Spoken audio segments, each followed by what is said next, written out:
Can I start by asking if you can go way back and just recall what first brought you to Russian literature or Eastern Europe, not physically, but where does your interest come from? Yeah.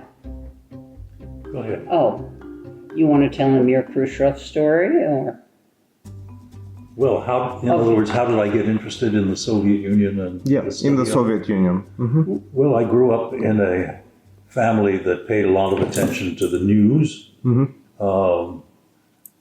always discussed politics, world politics at meals. I remember when Stalin died, I was 12 years old, but I was playing with a friend, and I remember the headline in the New York Daily News when Khrushchev came in, when he came to the United States in 1959, I think. I know he came back in 60, but in 59, his motorcade went through Central Park, and I was there waving. I was already in college at that point. My mother's family came from Nikolaev, and Nikolaev, and my grandfather told us that he'd been a member of the Soviet there in 1905 before they emigrated. I think if so, he was probably an SR. He also told us that when he had been drafted into the military and was on a train going to his station, he escaped by climbing out through a toilet on the train. And it does sound. You remember that Soviet trains had a hole, but it wasn't very big. It was a bit narrow. Yeah. So. And then he came to New York, but that part of the family was left wing. And I remember when I began to understand that Stalin was a bad man and would say that, some of my relatives would look askance as if I had been misled and he was a good man. At any rate, when I got to college, I started studying Russian in my freshman year, and I took an advanced accelerated course, 2 semesters in the first semester, and then, no, I guess I did 2 years in one, that's right. AAB and BAB. Yes. What college was this? This was Harvard, and my teacher in first year Russian was Clarence Brown. Interesting. Very interesting. And Maury Levin, who just died. And then Mrs. Agushi. Oh, God. Yeah. Anyway, I majored in history and emphasized Russian history and wrote my senior thesis on Bukharin, which was I guess looking back, a sign that I would be interested in, what's that? It's my phone. In biography. And then, shall I continue? Yeah, please, of course. At the end of, upon graduation in 1962, I wanted to continue. I went to graduate school, and the question was, what would I study? I wanted to continue to concentrate on Russia, Soviet Union. My idea, I realized in retrospect, was contemporary history is what I wanted. But I didn't know there was such a field, and I thought political science was in effect contemporary history. So I concentrated on political science. And at Columbia Graduate School in those days, political science was contemporary history because the teachers were people like Brzezinski and Alexander Dalin, Marshall Schulman. These were people who taught political science. Bialer, Severin Bialer, people who were really teaching contemporary history. But when I got my first job in political science at Amherst College in the fall of 1967, I discovered that political science was not necessarily contemporary history, that it could be mathematics, it could be mathematical, it could be philosophical. Anyway, I came to Amherst and fortunately, at a small college, you can teach pretty much what you want. And so I, in effect, Small college like Amherst. like Amherst, I ended up teaching many courses which amounted to contemporary history of Russia. In the end, I taught a course called The Rise and Fall of the Soviet Union.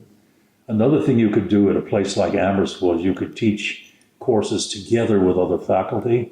So I taught a course with a psychologist called Personality and Political Leadership, in which I learned psychological theory and how to apply it to political leaders. I taught a course on war with colleagues. I taught a course on national identity with colleagues. So my interests spread wider, even as in some ways they narrowed down to the Soviet Union. But the rise and fall of the Soviet Union must have come after the fall of the That Soviet came Union. after the fall of the What Soviet was your dissertation on Khrushchev? My dissertation, no. My dissertation was my attempt to be more of a political scientist. So my attempt, what was it? I forget. I know what the book was called. It was called Governing Soviet Cities. It was sort of about the bureaucratic politics in Soviet cities, the relations between the party and the local Soviet, and industries and other enterprises, and who built housing for whom. And I did it. This might be interesting. In 1965, I went to the Soviet Union for the year, 9 months on the academic exchange. And I had to come up with a title that the Soviet authorities would accept. And at that point, I didn't exactly know what I was doing, but my title was The Withering Away of the State. As if it were withering away. Not quite yet. So I remember some strange things. I remember I read in Izvestia that in the city of Irkutsk, municipal functions were being given over to, what was the phrase? Внештатный? Yeah, in effect, given over to public organizations, like people's militia and things like that. And I informed my MGU научный руководитель that I wanted to go to Irkutsk to study this. And I could see he looked at his colleagues as if this guy is crazy. First of all, nothing interesting is going on there. And second, it's a closed city, so you can't go. And I remember at the end of the year when I had to give a report, отчет, on what I'd been doing, and I gave my отчет, the научный руководитель's response was, «Первый блин падает комом», right? Yes. Very flattering, very flattering praise. Let's get rid of this guy. So I was, that's what I was doing. And when that first year, when I was there as an exchange student, I didn't know anybody in the city. Really, the only people I knew there were the students at MGU and to some extent their friends in the city. And so I tried slowly and hesitantly to expand my range of acquaintances and friendships. And I noticed as I did that I began to be followed by, I guess, the KGB. I lived on the 15th floor of one of the Moscow Neboskryov towers. And when I would get to the 3rd floor and get off the elevator, that was the floor you got off to get out of the building, there'd be 3 or 4 guys in brown suits standing there. And if I went to the cafeteria, they would follow me and sit at the next table. And if I tried to go downtown on a bus, they would get into a car and follow me downtown in the car. And I realized that they were trying to intimidate me. That is, they weren't keeping their their activity secret. They were making it so obvious that I had to notice. And what I tried to do was to pretend that I didn't notice them. Well, it had its effect. It did intimidate me. And it limited my Krug circle of friends and acquaintances. Well, we will get back to this for sure. Let me just ask before I forget. You were still a graduate student when you went I was what? A graduate student when you went to Moscow? I was a graduate student, yes. Yes. And how many more American or Western exchange scholars were there? There were about 20 American exchange. The same year as you, as yours? Yes. Many of them went on to become fairly visible. I don't know whether you would know the names, but Ron Suni, Jim Millar was one of them. Jim Collins. Jim Collins, who later went into the Foreign Service and became the ambassador. We traveled around a little bit as a group, and we were allowed to travel alone. I went down to Yalta and to Tbilisi. When we traveled as a group, we had fun. We named ourselves, just for ourselves. We pretended we were a film company called Paranoid Films, because we were always looking around to see who was following us. Anyway, that was, and I was there from September to June, the whole year. When I came back, I wrote a book called The View from Lenin Hills, Soviet Youth in Ferment. This was my first book, and it was a popular book, not an academic book. And this was the first of many trips over the years. What else should I say? Well, maybe let's, Jane, could you tell your kind of side of things, please? My story is a little shorter, so and simpler, and certainly less interesting. But Bill grew up in New York City, in Manhattan, so he lived in a much more sophisticated circle. My ancestors ultimately had come from also what was then the Soviet Union, but they were from Moldova on one side and Litva on the other. So, and I think they were a generation almost ahead of Bill's in terms of length of immigration.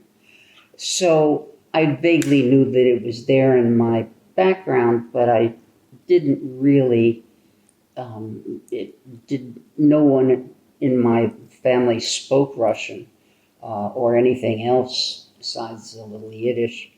But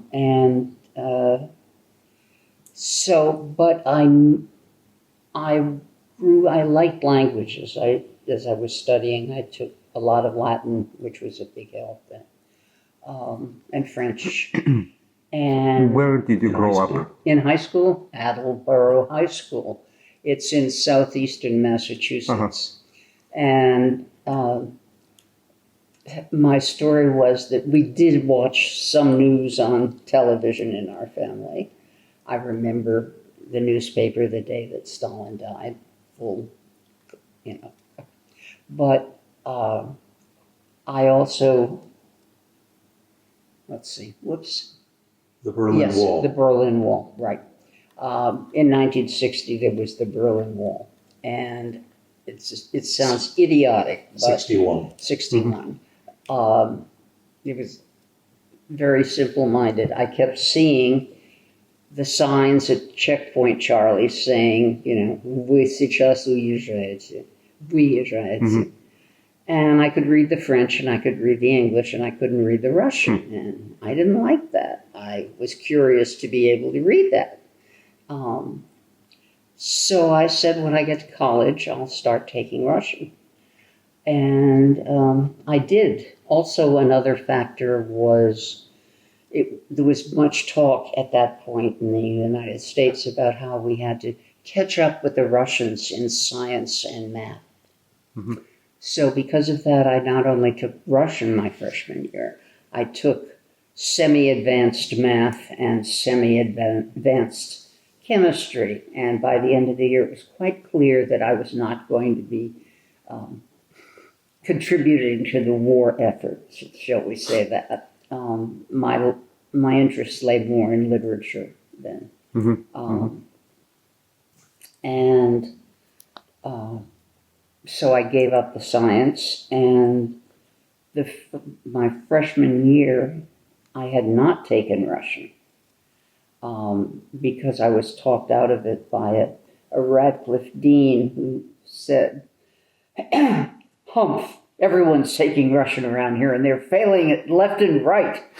You sure you want to do that?" And she had been a lady Marine during the war and was rather imposing. And I said, "Oh," in my first days at Radcliffe, Harvard. Didn't meet him there, which was a very good thing. He was 2 years ahead of me. So by the end of the year, I really wanted to take Russian.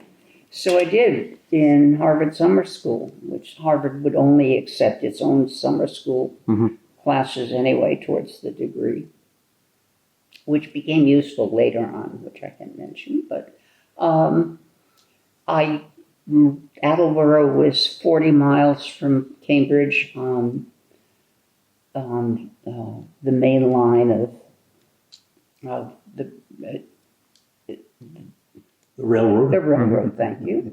And every morning I got up and commuted into Cambridge, went to class and did some studying and came home. And it was very easy for me. Latin was fabulous. And just my curiosity about languages and how they worked. And so for you, it started with languages. Yeah, it started with language. And although my major at Harvard was history and lit, which was a great major, and of course, particularly, and then you chose history and lit of one country or another. And I chose Russia, of course. The interaction between Russian literature and Russian history is a well-known story. And you're still telling it. So that's why I did that, and it was a great way to study. What was your thesis? My thesis was on the image of the child in the poetry of Marina Tsvetaeva. And I spent many years studying Tsvetaeva and studying poetry. It's funny, I didn't come to the study of poetry from any great experience with poetry in America. I wasn't a poetry. I was, again, I think as with languages, I was interested in how the poetry worked. And that's why it's Tsvetaeva, probably. Yeah, exactly, because there were all kinds of things going on there that were fascinating to me. When did it start feeling for you that no matter whether you studied Tsvetaeva or Khrushchev or cities or classics, that back in those days it probably inevitably was still kind of boxed into this Sovietology discipline.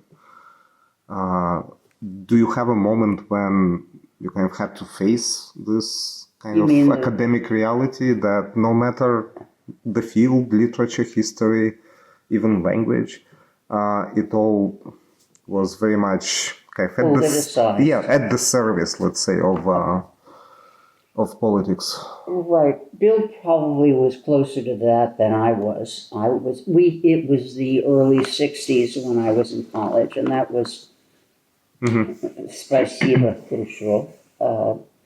It was a fairly liberal era in the relationship and sunny hopes of improving.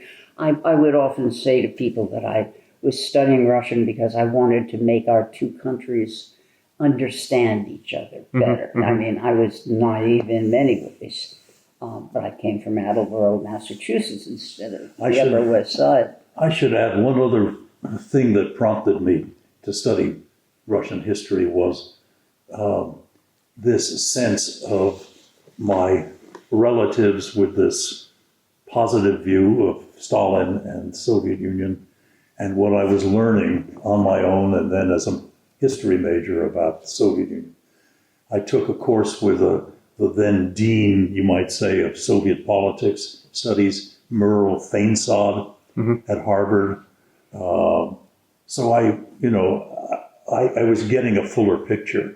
And I remember a book that I loved, and that was probably the one that propelled me most. It was Isaac Deutscher's biography of Stalin, in which you could see that same tension between the notion that he's industrializing the country, he's modernizing it, and yet he's killing people. And again, looking back, it was sort of the biographical thing that interested me. And then something I forgot to say, before I went to the Soviet Union on the exchange in 1965, I went in the summer of '64 to Indiana University for 4 or 5 weeks of study, and then 4 or 5 weeks of travel in the Soviet Union to Moskva, Pyatigorsk, Kiev, Kharkov, Donetsk, Riga, Novgorod, a group of students and a couple of teachers. And it was marvelous because everywhere we went, Russians would sort of surround us with questions. It was really a wonderful time in Soviet-American relations, and they were just beginning all of these exchanges, and the Russians particularly didn't seem to have much fear. We were the ones who were afraid they were going to get into trouble, and therefore we often held back because we didn't want to get them in trouble. We knew we would get out of the country one way or another. We would sit in parks in these cities and be surrounded by young people. What does your father do? How much does he earn? What does your mother do? Blah, blah, endless questions. And they were fascinated with us. And I'm sure that psychologically that flattered us. We'd never gotten that kind of attention at home. Absolutely. I got to Russia before he did. 63? 63, and it was a rather eventful trip. I probably told you about but please, if you could. If you could tell it again. Sure. Well, I was at that point 20 years old, between my third and fourth years of college, and I had had 3 years of Harvard Russian. And I was pretty good, and I really wanted to go and see Russia, and it was the summer that Kennedy was president. Jackie lost a baby. The Soviets would come up to us on the street and express their sympathy, and we just everybody seemed to want to make friends with us, which was just great. And we think most of the younger people were totally sympathetic. There was one young man who was trying to get me to go out to the edge of, it was Kiev, I think, where his mother lived, probably in a silo, and she would give me all of this wonderful fresh water and that kind of stuff. But I somehow held back, thinking that, attractive as this young man was, and the landscape was lovely too, it might be better not to pursue this. So I went with a particular group. There still is, it has changed its name, but there was a group called the Experiments in International Living. They still exist. They were founded by American, benefactors and optimistic benefactors. And it wasn't at all just Soviet. It was one country to another. Most of it was between France and America or Italy, and it was also between foreign countries, not even involving the United States.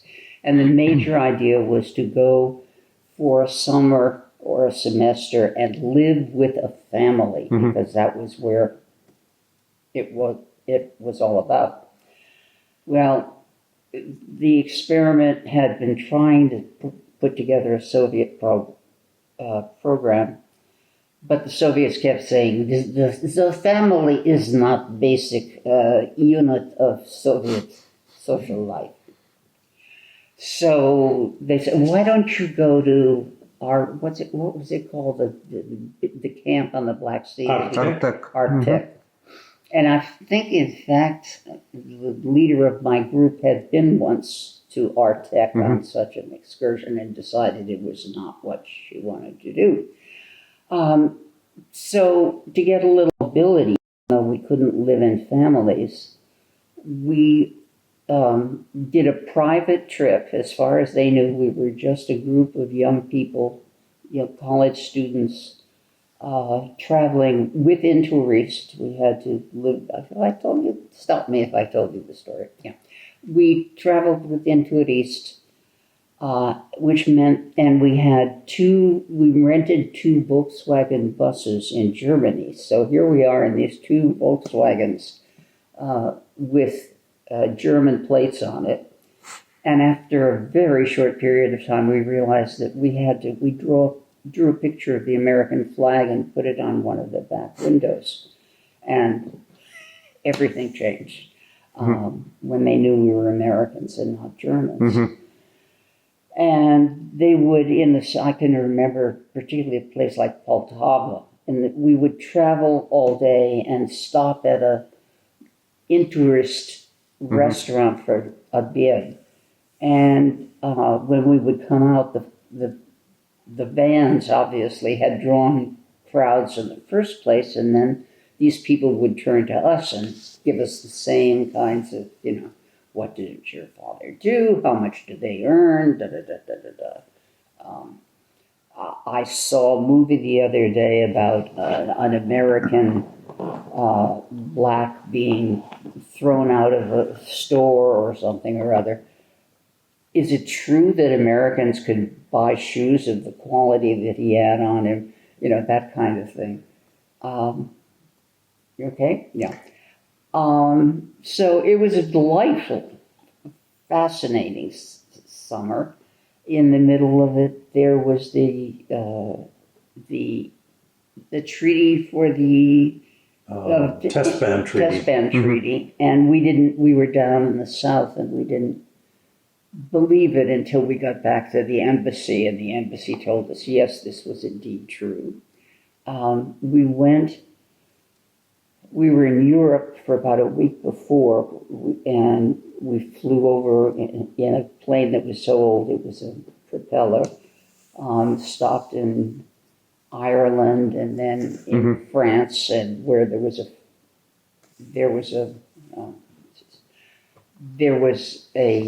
strike. There were always strikes in France. And then we started driving. We rented the cars in Germany, and we drove through Czechoslovakia. And at that point, our meager dollars paid for incredibly luxurious food, but we camped out. And could you camp just anywhere? Could we what? Camp just anywhere? Or what kinds of... As in this country, really, there are camping, as they said. But as foreigners, you could set up tents in any campsite? No. Once we got into the Soviet Union, yes, we had to be wherever we were supposed to be that night. One of the first nights, one of the cars broke down, and by the time we got it fixed, it was practically morning. But we had to go to where we were supposed to be. Obviously, they were keeping an eye on us. And the maps that we were given just showed us the road that we were on and should be on. They didn't show us any of these other roads that went off. You did have an in-tourist guide. Oh, right? yes. And we had one in-tourist guide between the 2 buses. And we Who accompanied you from Germany everywhere? Who accompanied you from Germany everywhere throughout the No, trip? she met us at the Soviet Russian Union? border. I see. And of course, when we got to the Hungarian border, we hadn't used our Russian yet. We got very excited and started speaking to these Hungarians in Russian, and they looked at us as if we were crazy. We had a nice week in Budapest, and then we crossed into the Soviet Union at Uzhhorod, from Czechoslovakia, I think. And it was late at night. I remember the young border guards looking at us. One of them was particularly fascinated with the tampon I had in my suitcase. And he was going like this and said, "What is this? What is this for?" I think he was just trying to satisfy his own curiosity. But I was mortified and, of course, didn't know how to explain it in Russian. But then one of my first memories in the Soviet Union is people in the camps, the camping, also were people who had private cars and were traveling as a family, which was news to us. And they often made advances, or they wanted to strike up a conversation. And one of the first ones I recall was a gentleman, I think still in Uzhhorod with his family, and we were chatting, and where was I from? And then he said to me, "A kakaya u vas what do you wouldn't have said nationalist." Yeah. I now know what he was after, of course, but I didn't know. So I said, "Esha." And he said, "Da, знаю, но какая у вас национальность?" Finally, it became clear as he wanted to know if I was Jewish, because he clearly was too. But it took me a while. And that was a big lesson for me, in a way. Same word that means... What? It's the same word that has a whole other meaning, of course. Yeah. So then we went from Uzhhorod through the Ukraine. We went to Kiev, Kharkiv, Kharkiv, and down to the Caucasus in these VW buses.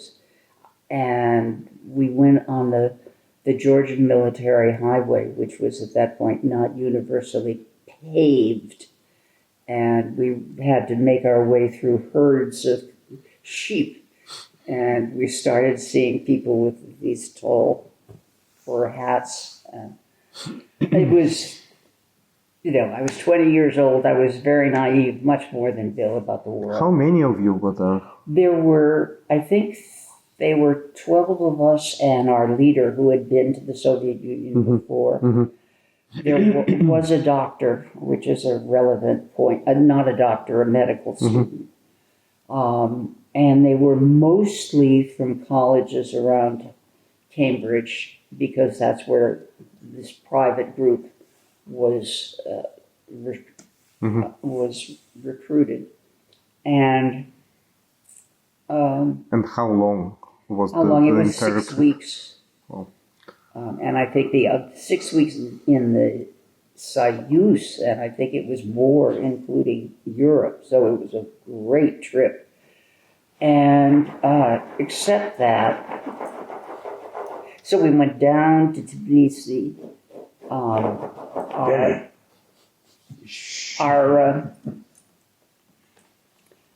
The woman leader we had called all the women on the group together separately from the men and gave us a lecture on what she referred to as bedroom eyes, which we discovered as the minute we got to Georgia.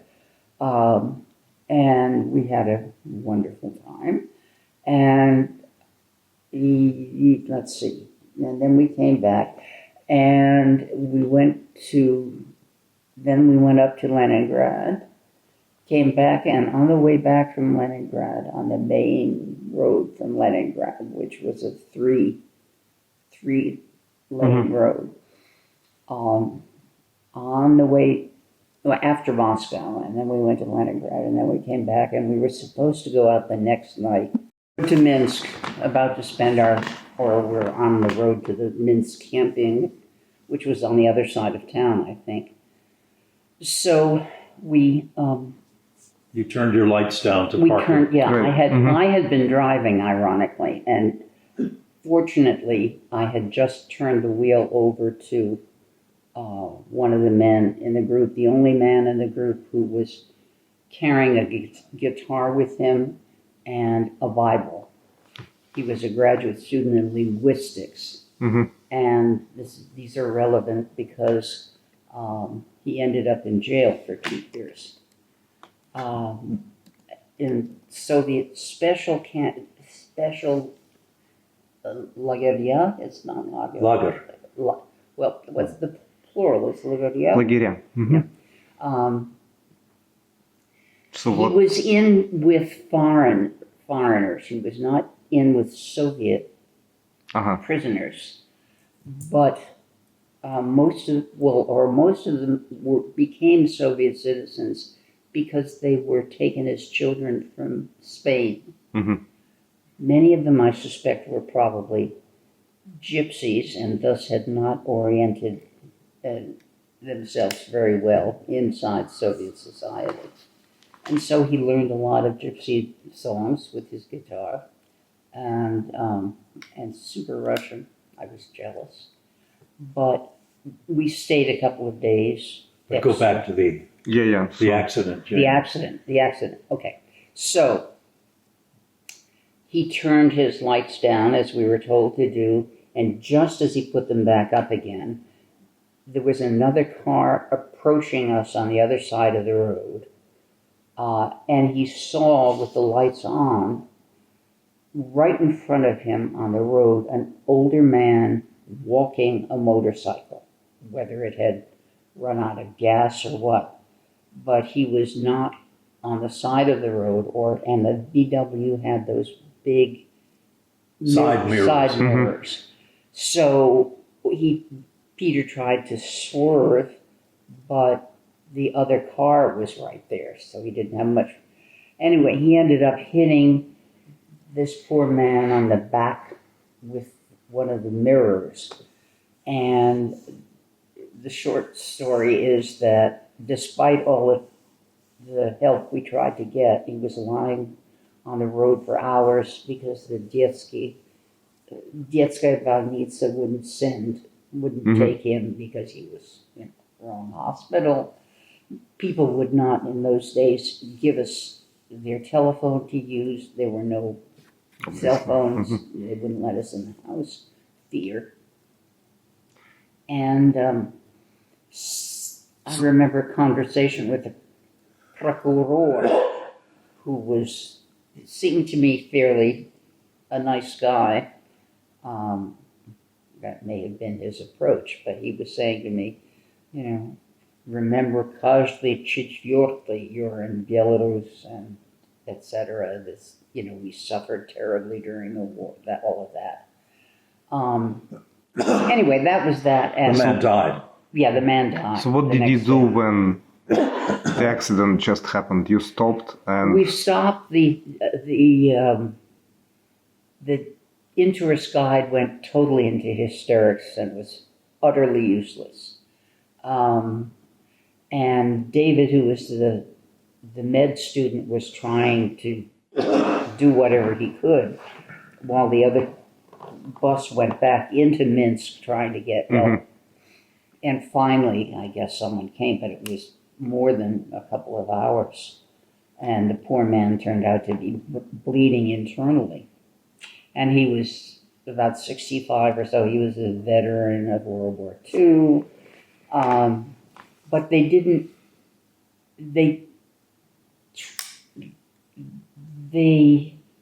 tried Peter a couple of months later after he was, and we had connections with the state, or our connections were trying to get into the to the State Department even after we left. And they wouldn't let us stay more than a few days to be with Peter. They made us leave him behind. And So he was taken into custody right on the road, or? no, I don't think so. But probably within a couple of days, the procureur seemed to be investigating everything, and we all told him the story of the lights and stuff. And I think we were told that the Soviet driving law was basically, if an accident happened, it was the fault of the driver. Period. So anyway, Peter came back. That's a whole other story with a very interesting perspective of the Soviet Union. And Oops. Sorry. anyway, so by the time this was all over, I was, needless to say, totally hooked on Russian studies. After such an experience. And when did you next time you met Peter? When was this? And When he finally got out, by then I was a grad student at Yale, and I remember he came and visited me and my roommate for a couple of days. And how did his life and career unfold since then? Strangely, he was an unusual guy. His father had been an agronomist. And so he had already lived in several countries in the course of his childhood, growing up with his father and family. And so he was, for him it was another adventure. They only gave him, was it that they gave him 5 years maybe, but they let him out after 2. And we kept writing letters to Khrushchev, ironically, and, please let him out. But he was learning his gypsy songs, and he lost a lot of weight, obviously. And I remember when he was staying with us, I made him bacon for breakfast. He said, don't bother to cook it. In the camp, we would eat it raw because there's more nutrition in the fat. And I thought, and I said, I just read that in Solzhenitsyn. And let's see, I went back again. When did I go back again? So this trip ended. Did you continue on to Lviv, or you just had to leave and? We were going to spend the night in Minsk and then leave. And then leave straight from Minsk to Brest, I think. So that was the end of our trip, except it made us stay together more as a group, and we had a 50th reunion here. What was question two? I have another story that occurred that's interesting. No, please. The basketball team. Yeah, so you remember I went to the Soviet Union for the first time in the summer of '64, and then in the September of '65, I went for the year on the exchange to Moscow. Meantime, in the spring of '65, this following happened. There was a series of Soviet-American basketball series, and in the spring of '65... American amateurs and Soviet amateurs. In the spring of '65, the Soviet team came over to play a group of college all-stars, American college players.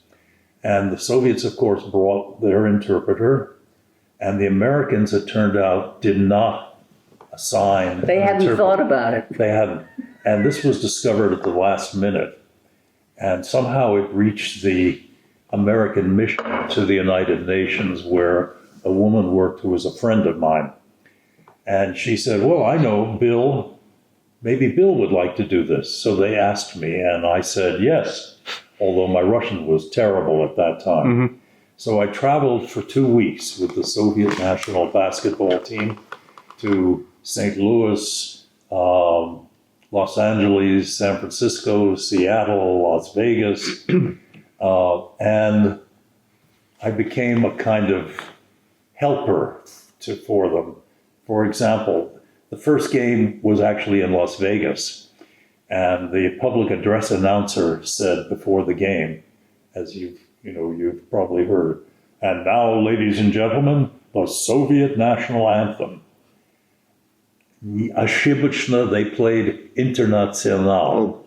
It was the Ошибочно, they knew nothing else. Well, it was the local people who thought that was still the national anthem. So the Soviet team was very upset. The coach said, this is no good, this is outrageous. Bill, Los Angeles, and the next one, make sure they get it right. So we get to Los Angeles, and I go down on the court before the game, and I go up to the organist, and I say, do you know the Soviet national anthem? He says, yes. I said, can you hum it for me? And he starts humming the International again. So I said, no.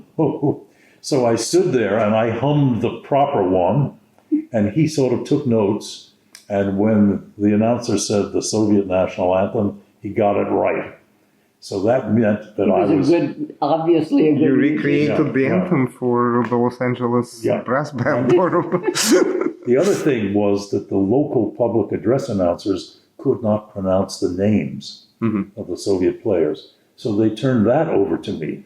And so I would say, ladies and gentlemen, starting for the Soviet national team at left guard from the Tbilisi Army Club, Zurab Sakandalidze, and the other guard was Armanak Alachachan, and one of the forwards was Yak Lipso. So that's 3 non-Russians. The other 2 were Russian. Anyway, I became a star for being able to do this. But, I mean, it was great fun. I loved the whole thing. But I attribute to this the fact that I was followed when I got to Moscow. Because I think they said to themselves, who is this guy? He says he's a scholar, a graduate student, but he shows up under these strange circumstances. Anyway, that was another adventure. So during these 2 trips, other than the accident, other than the 3 persons who followed you, what were the most memorable meetings with any locals, any Russians, maybe literary people?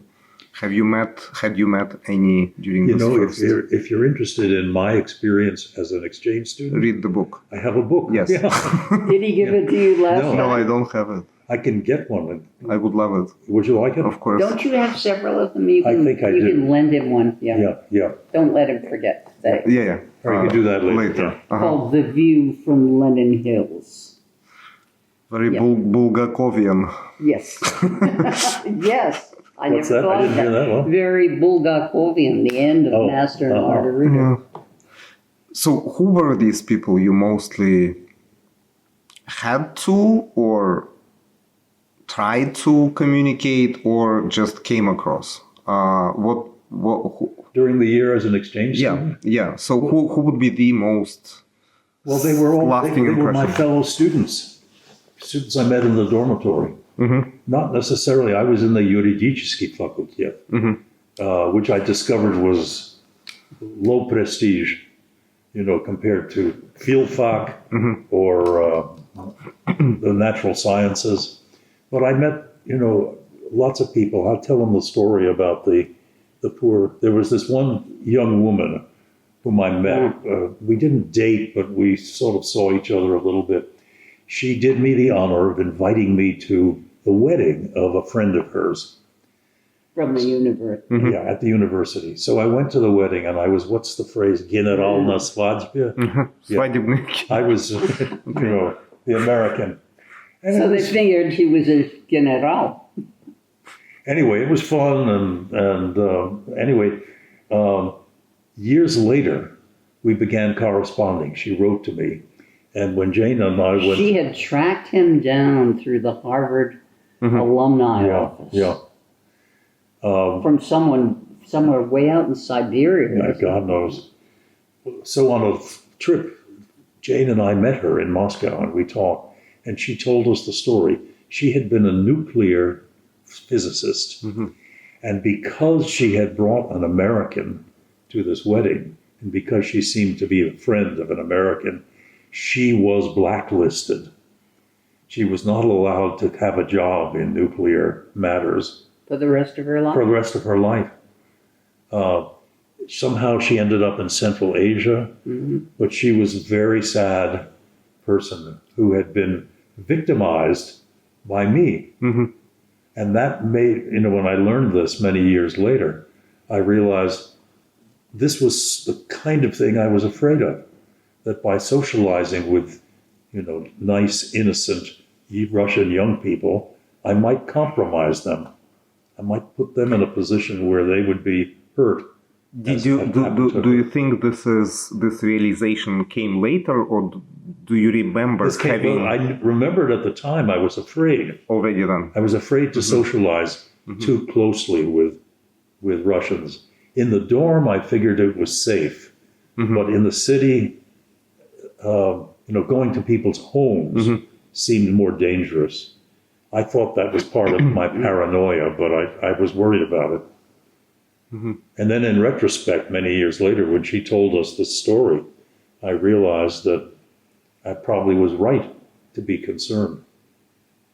No, this is, of course, a very common kind of ethical concern for especially American, but also French, Western exchange scholars. Would they get, Another thing I want to ask, especially after you mentioned Clarence Brown, who was your undergraduate teacher or professor.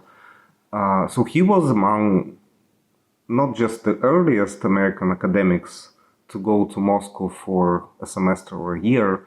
He was also someone who met Akhmatova 6 days before she died, right? This is 66. But back in the day before she died? 5 or 6 days before, yes. There is a letter from him to Berberova, his colleague at Princeton at the time, describing his meeting with Akhmatova just days before, like March 2nd, if I'm not mistaken. You know who and she died on March. Him? I think Nadezhda Mandelstam. Nadezhda Yakovlevna Mandelstam. Yeah. So we met her too, Vika too. I mean, Vika. Once we met Vika, she became our. You know who I mean? Yeah. Yes, of course. She became our Virgil. Yeah. Our Virgil, indeed. When did you meet her for the first time? Was this during? When did we meet Vika? Good question. I know. The spring of '73. Okay. Oh, right, which was the first time I went back. It was 10 years, right? Yeah, and the first time I went back after 65, and 66. by then, we were married. I had been attacked in Izvestia after my book came out. And they said, view from Lenin Hills? Yeah. Yeah. In fact, they used the word nalil pomoy. Облил помоями. Да. And so I didn't go back until the spring of '73 when we went back together. Yeah. We went with a Quaker seminar to meet with a Russian delegation. And that's I went along for the ride, which is the way I went to Russia very often. And who was it? Which gave me a lot of freedom because they figured she's just a Jana. Who was it who sent you to Vika? It was that woman. It was right. What's her name? She had a PhD in Tsvetaeva that she'd done at Harvard, and there was a very distant family connection between her family and mine. So when I went back that time, she gave me, Ariadna Sergeyevna was still alive, and she gave me the telephone number. And I tried calling her, and I did talk to her on the phone, but she obviously was not interested in meeting me if I didn't have anything. Peggy, whatever. She later left the field.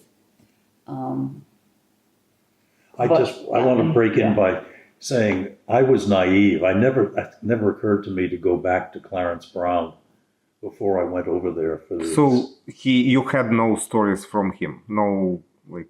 At the No time, I knew names and nothing no about him. connections. Okay. I mean, very soon we learned that most precious things you can pass on to someone are connections. Mhm.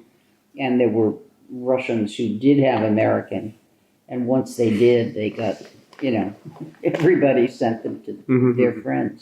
I didn't even know who Clarence Brown was. To me, he Right. was just a teacher of Ah, Russian. I see. And when I went over there for the summer and then for the year, it never occurred to me that I should talk to him Yeah. Mhm. and find out connections. So no one groomed you or prepared you for these trips, essentially. No, I'm sure the Soviets thought so, but Uh-huh. Okay. no, we were most of what the State Department would, give us a couple of days of introduction before we left. And most of it was protect yourself, protect us kind of thing. Mm-hmm, mm-hmm. Things not to do. Mm-hmm. They didn't say don't make friends and don't go to people's houses, but they didn't tell us to do it either. So the first trip when you actually started, connections, relationships, friendships with the locals was 73, and that was Vika 73. Schweitzer. Yeah. After that, what happened? Aside from this very sweet young man in Kiev who wanted to take me home to his mother, but yeah. What happened after 73 was every time we went there, which was fairly often, we can talk about why. We led groups from the colleges here, groups of students. But we had sort of two tracks. Jane, as a result of the friendship with Vika Schweitzer, Who was quite close to Sinyavsky, and you know all about that. So. but through them, we met people who were, with one exception, were not dissidents, open dissidents. Intelligently. Yeah, but people who shared those views quietly, intelligentsia people. Yeah. And People of the не телефонный разговор, and they'd cover the phone when we were in the kitchen. They would cover the phone with a pillow. They knew a lot more about that than we did. And meanwhile, my track was people whom I met through Semi-official. semi-official institutchiki. One of the Russians, as part of that delegation in 73, that met with us, delegation, Quaker delegation, was an Izvestia columnist named Vikenty Matveyev. And I remember going to see him. He was one of the people we met. Is that when you met, what's his name? Oh, I'm losing names. Whose father had been you saw him a couple of times. His father had been a fairly important politician, and he drove around in this fancy car. Never mind, it'll come. Another, in the summer of 77, in the summer of 71, I worked at the State Department here as a fellow of the Council on Foreign Relations in New York. It was sort of an intern. And through that, I met people in the government who had been posted in Moscow embassy and had connections of that kind. So the people on our trips, one night we would go to the intelligentsia whom Jane had been introduced to by Vika or one of Vika's friends. We'd go carrying bags of books, that were in Russian, published in the United States, put out. Really? How interesting. Yes. What did they call that? I forget what that I means. was just about to ask. So Yeah. What? when did you first hear anyone refer to these Tamizdat. books? Say Tamizdat. Late, I think. Late. It's a much newer Yeah. term than the phenomenon. Yeah. So we would stop at the embassy and we'd get books and we'd take them, but then to her friends through Vika. Yeah. Yeah. And then the next night we'd go to one of my circle of people. So we got a kind of two Bifocal.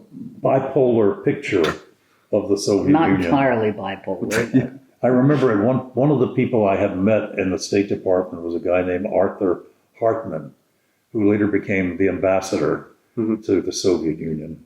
And I remember when we went to see him, and I remember one time they actually took me up to the secret room, or the soundproof The room, white room or something. the room in the embassy to talk.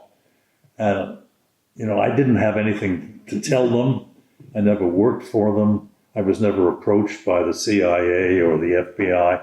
But this was my circle of friends who were, we never went to our Batov's house, but we knew people who worked at the USA and Canada Institute.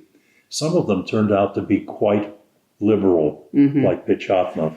Yeah. I remember once... Pechatnov is the only true scholar I think I've ever met from the Soviet side. Not, you mean in the area of international relations? Yeah. Yeah. There was one guy who had written a foul book about the United States. I forget his name. But Pechatnov asked me one time, would you like to go meet him? And I said yes. So I remember I went out to his dacha. But I'm just saying that my track was one and Jane's track was another. And it was fascinating to go back and forth between these two tracks. Yeah. What was the first impression of meeting Vika in 73? Meeting Vika, that's a good question. Do you remember? Yeah, I remember when she had a daughter, Marina, who I think works very close to you and promised me more than a week ago that she would send you copies of Marina Needs to Be Pushed. And I will perhaps call her, contact her and tell her, because she jokingly said, when I said, I can give him the book, she said, well, I could just walk over and give it to him. So she must go work somewhere near you. I'll work on that. Okay. Anyway, So your first impression of Vika? Vika. Remember you met her mother first, right? When you went to see her? Her the mother? Old Bolshevik? Or? Oh, yeah. Well, the first time we arranged to meet somebody on the street. And I arranged to meet Vika and Marina, who was then 4. At the zoo? No, that was the day later. On the steps of Univermag Moskva. Were we already on the exchange at that point? No. This was the Quaker. It was sponsored. still. Oh, that's right. The Quaker. It may have been that Ariadna Sergeyevna gave me Vika's telephone number. I'm not sure about that, but there were by then a sort of circle of Tsvetaeva,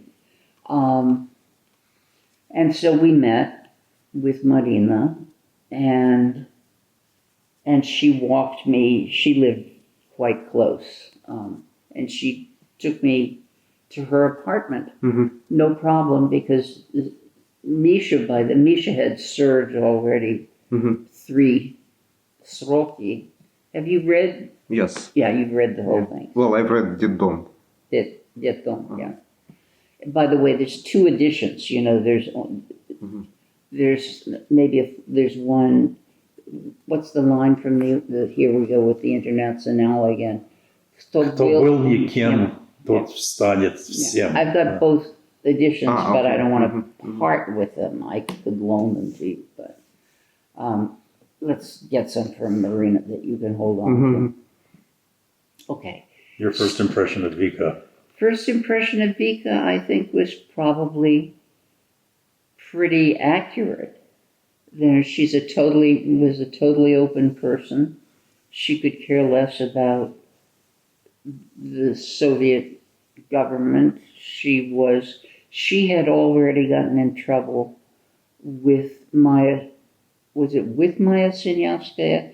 With Daniil and Sinyavsky and Daniil. Daniil. She had a very low-level job putting together seminars at the Soyuz Pisatelier.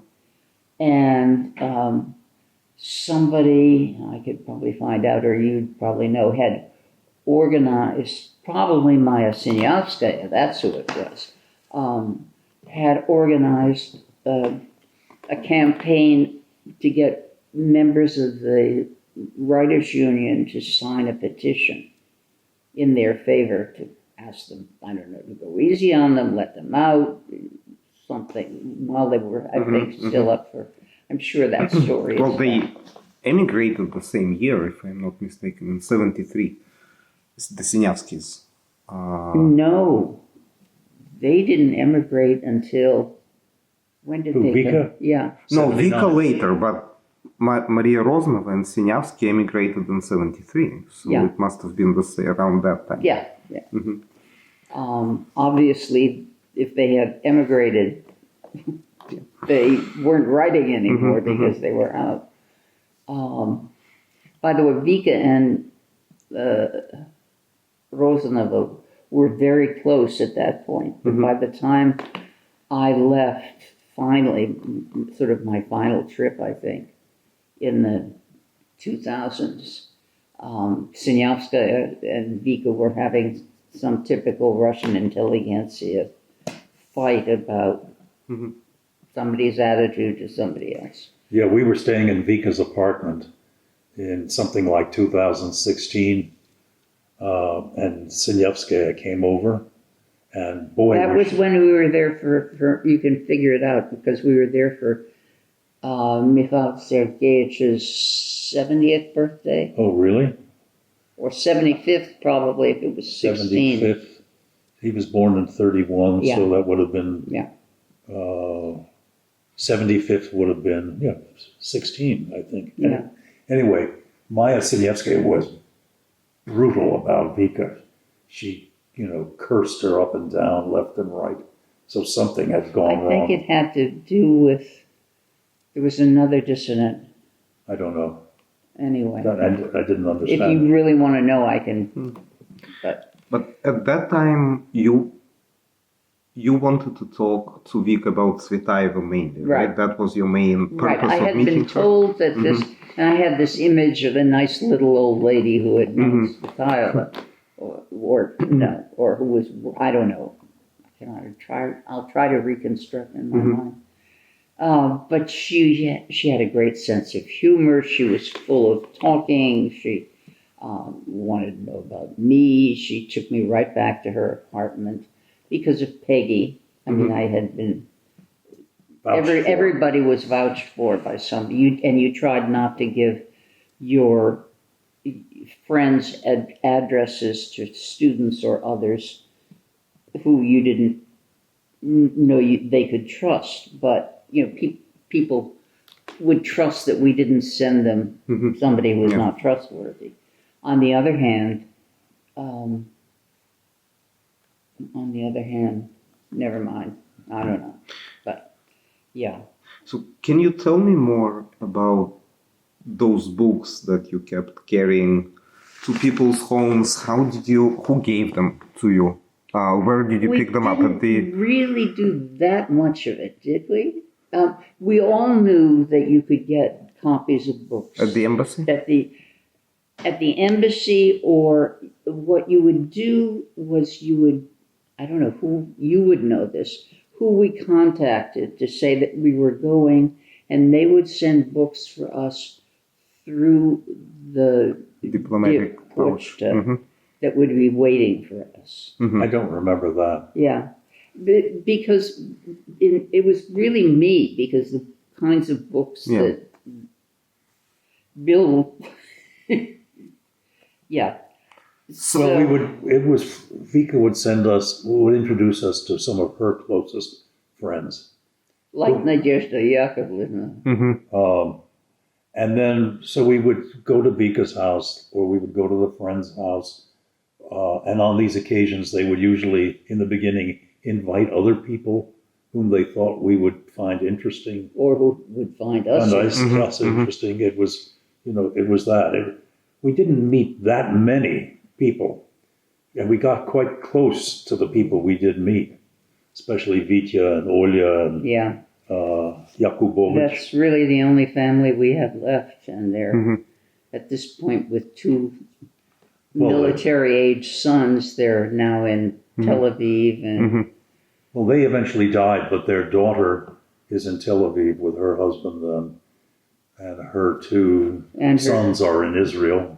no, Sonia. Oh, that's right. Sonia was in We should Serbia. get back to right. Sonia. Right. This is really almost the only family we have connections with anymore because of the war. And Who else did Vika introduce you to except Nadezhda Yakovlevna Mandelstam? I went to see Ariadna Sergeyevna. Uh-huh.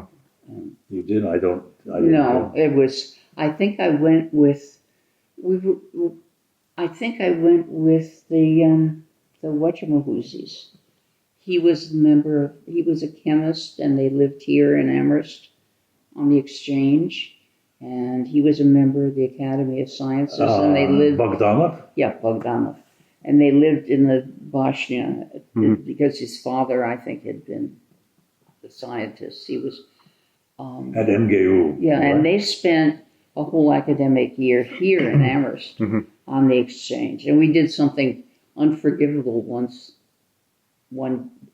time. Remember you invited some colleagues over for dinner with him, and they asked him all kinds of questions that he shouldn't, he didn't, of course, would not want to answer and shouldn't have been asked. And whom did he introduce you to? In response to Yasha's question, did he introduce you to the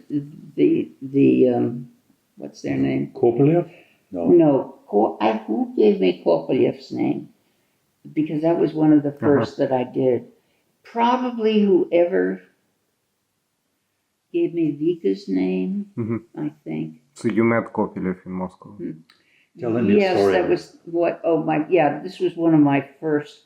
It probably was that same 73 visit when Bill was busy with the Quakers and or the Klockety, I love that. And I was free as a bird to do whatever. I don't think the Russians even knew I had Russian. So I was sent, I can't remember by whom. I was sent to the Kopelyevs. I have a book there with a nice little Inscription mouthpiece from her. from that year, from that time. It would have been the only time because okay. I never saw them again, really. What was her name? I forget. Raisa Arlova. Raisa. Arlova? Yeah, Arlova. That's what I thought. Okay. Yeah. So for some reason, either somebody had asked me to go see them or just told me without telling me who they were. That would often happen. This is a good friend of mine. I won't tell you much about them, but just go see them. And I went to see them, and I had their address, and I knew that I should be very cautious about not picking up a tale. And I can't remember now whether I picked up the tale on the way there. Unfortunately, I was still in the period of being very bad at finding addresses. So I may have gone around the block a couple of times and caused some interest. I hope not. But they knew I was coming. And when I left, I had a tale waiting for me outside, a young man who sort of tried this pickup business, and I was not at all interested. I know. I have a memory of being picked up by him first. I went, for some reason, I had gone to the Pamyatnik Neizvestного Soldata. Maybe I was wasting, I was trying to come only when they told me to come. And then he was sticking to me, and I couldn't get rid of him. And then he tried to approach me, and who was I, and blah, blah, blah. And finally I said to him, идите играться с мальчиками твоего возраста. At which point, I think I had shamed him so much that he sort of faded away. I think the truth, Yasha, is that compared to people like Patricia Blake and others like that, we really did not circulate in the circles that interest you most. Probably. No, but well, it's all actually equally interesting because Sorry. it is all interesting, and Yeah. even if it's less, Yeah. eventful, it still makes those several events very important. Yeah. Of course, we had the comparison really, starting when we were in Moscow for the semester, which was 88. 88. This is the second book. This is Right. This is the Khrushchev book. No, this is also Oh, you mean our book? Moscow Spring. Yes. Have you read that one? No, No. I I've got know several about copies, it, but yeah, it's a fast read. But we both literally wrote it together.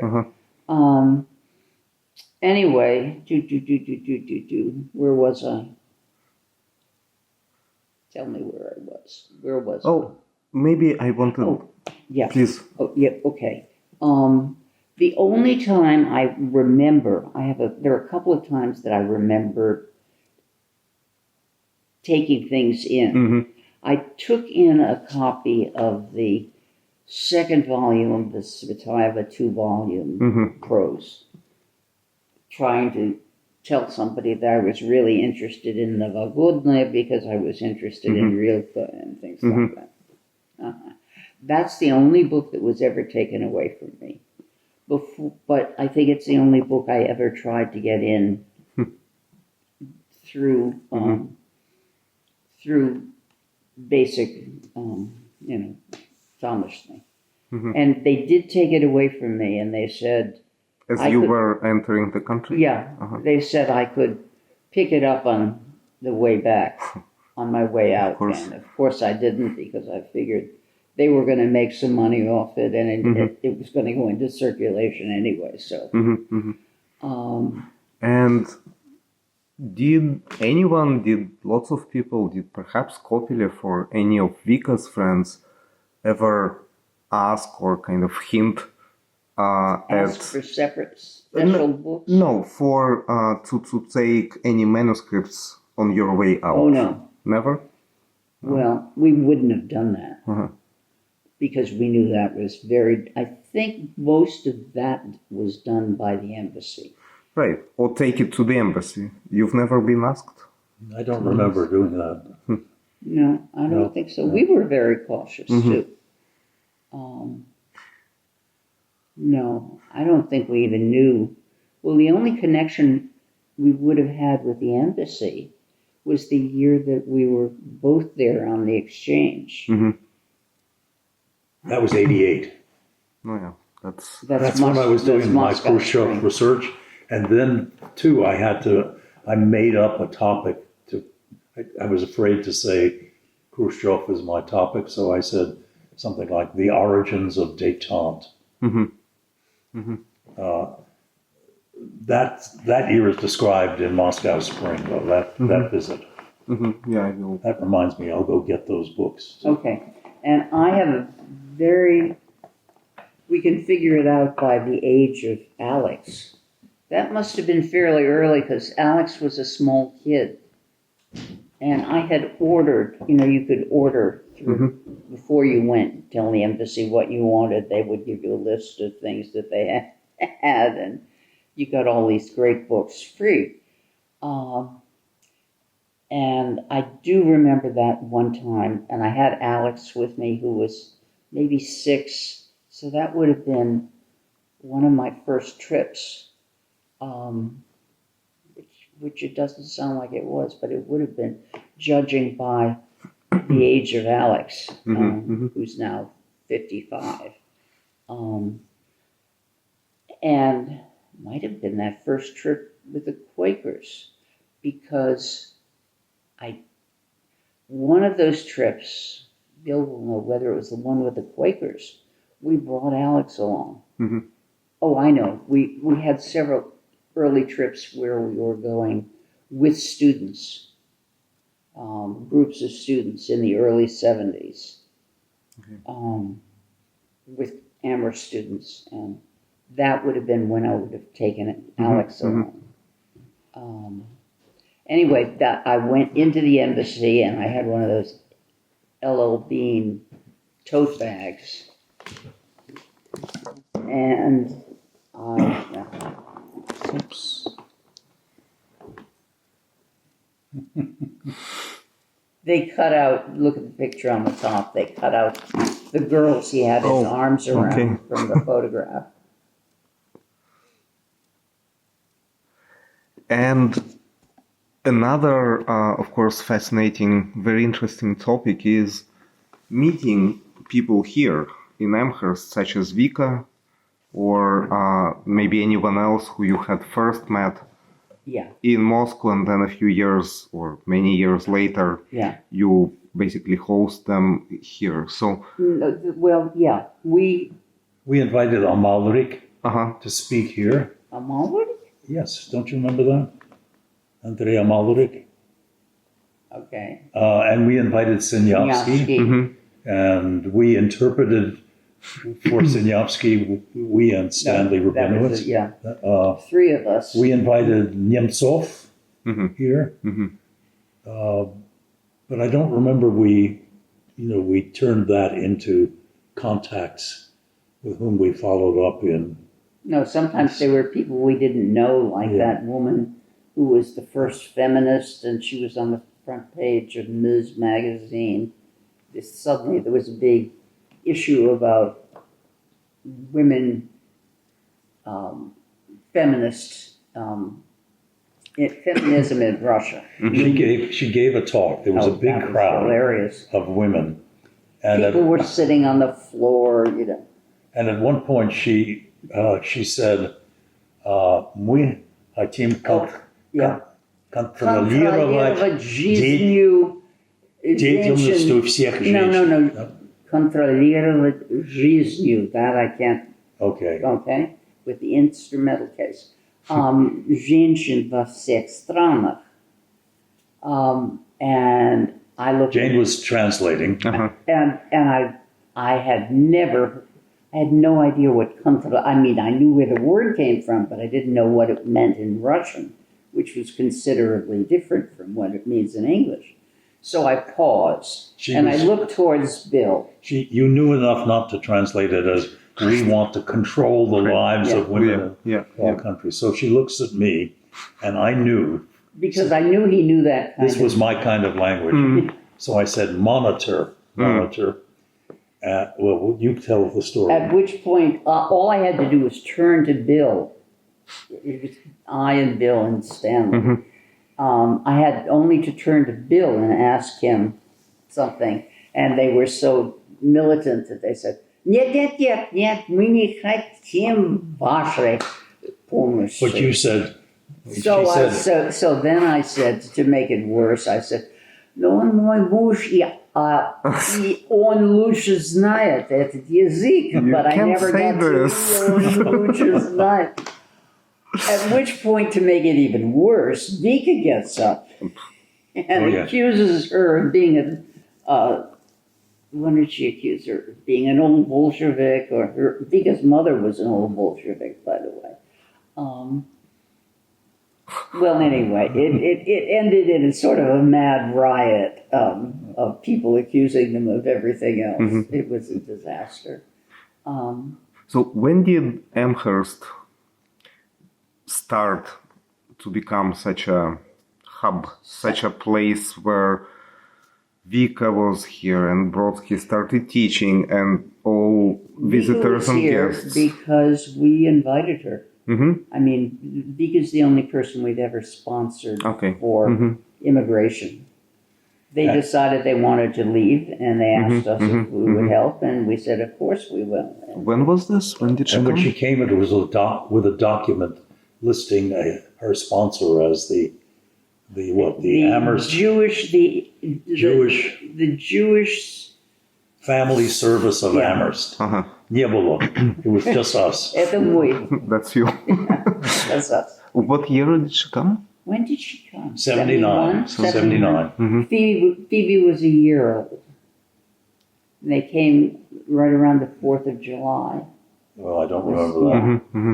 And they came through Hias, even though, they had to have some Jewish community Right. to send them to, and it was us. They gave us $2,000 for English lessons, and by the time they had used up the money, the English teacher was speaking primitive Russian. Vika was not Much better than Vika's English. Okay, exactly. Vika was determined not to learn English because she had fabulous. Did you ever meet her? Yeah, of course. Yeah. Fabulous Moscow Right. Russian. And she didn't want to lose it. Mhm. I don't blame her. So instead I got much better Russian. But Brodsky came here first before. that's Brodsky I first met in the kitchen of one of the people who taught at Wesleyan, Uh-huh. because he was at Wesleyan and he had just arrived not long before. I don't think Vika was even here yet. Mm-hmm. No. But he was a close friend of Vika's. He had often stayed at Vika's when he came from Petersburg to Moscow. Mm-hmm. Mm-hmm. She would put him up. So, How did the atmosphere in the 5 colleges change once Brodsky started working here, teaching? not much. Not much? Not much. He's Russian. He's a poet. Okay. I mean, the poetry people were interested. Mhm. I remember there was a Polish woman student at Mount Holyoke who was very smart. He would teach his courses, and I could have killed him. He would only teach in English because he said none of the students are good enough To teach in the original. which was probably true. Kathy said there was one year when we talked him into teaching a course. It was supposed to be on Pushkin and the Pleiada, and it was mostly Pushkin and Borodtinsky. And I had Kathy Tsvetaeva taping the whole thing. I got those tapes around somewhere, or I gave them to Kathy, which is probably a disaster, but anyway. But that was a couple of years after. Well, he was obviously, you know where he was. He was at Michigan when he first came. And he came to Mount Holyoke because of Peter Viereck, whose father had been a leading American Nazi. And Okay. I did not know this. And there were rumors about Viereck that he was the illegitimate grandson of the Kaiser Wilhelm, or I don't know what. He taught history at Mount Holyoke, and he was also a poet. If you want Viereck volumes of Viereck's poetry, I think I can come up with a lot of them for you. But he was an interesting, he was a little crazy and, but he was interesting always, and he gave a lot of courses. Later, it just was, they seemed more self-centered and materialistic. We haven't really had any ties with people since. No, I'm just talking about Have you post-Soviet. been meeting many people who are now in Amherst on some Scholars at Risk programs? We have two of them living in our Oh, apartment, the right. Kukulina. is that where they're living? Yeah. I know they're in Amherst, of course. I should have assumed that would be the place. Близки. Right there. Можно позвонить. Нужно постучать. Yeah. It's been sad. We haven't been as close to them as it would have been nice to be. I mean, to be very personal, I had a bout of depression when they came. And I had a back operation, so And we tried when they first got here, which was right around New Year's or something. Or, I forget. I don't. We tried to, do the usual kind of, but I realized they're a different generation, and all the people we know really well are either their parents' generation. I mean, one of our Masha Lippman is an old friend of ours, but she knows them because her daughter went to school with Masha, my office. Where it may be and Masha, of course, and Sergei are out now too. They're in Washington. Well, it's also, I've been working on a book about Robert McNamara with my brother, so my intellectual focus has shifted. Okay.